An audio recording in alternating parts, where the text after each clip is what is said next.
So once you've gone through your fear loop and you identify that you're in a fear loop, and just a recap on that, you know, you started off, you're in a scenario, you're feeling motivated, all of a sudden something takes you into a dark place, and what you have is a negative expectation that's got obviously being fed by a negative visualization.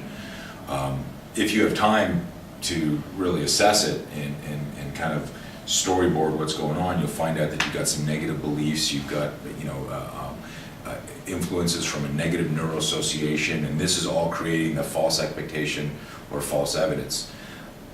The only way to get out of this fear loop, so that you're not this, you know, rat on a treadmill just zipping around there, the gerbil going around and around and around, is to identify what the fear is. Tell yourself, you know, not to beat a dead horse, but you know, if I get a toothache for a second, nobody likes to go to the dentist that I know of. What you do, instead of immediately going to the dentist and saying I got a toothache, we put it behind our head and we say, I'm not going to deal with it. And then that turns into a bad cavity, which turns into root canal. And so, you know, fear, a sudden fear spike can create a little doubt and a little anxiety. And doubt and anxiety and fear becomes an emotional, combustible, potential cause of an anxiety, you know, event.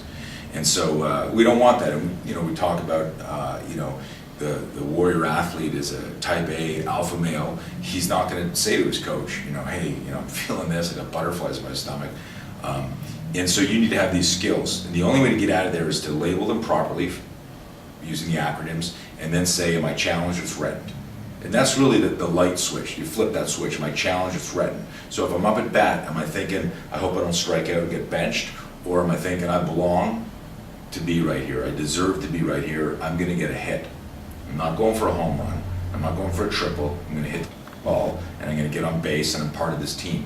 And so you believe in your skill and you go back to basics. So that's what we call the challenge or threatened door, when you finally realize, okay, this spinning around in the fear loop is enough, I've labeled it, it's a false expectation or it's a false evidence, and now I'm ready to step out. We call it the challenge or threatened door, and you gotta ask yourself, are you challenged or threatened? One of my favorite movies, Man on Fire, when he's, you know, the girl swimming, and she got the nervous moment, he says, are you trained or untrained?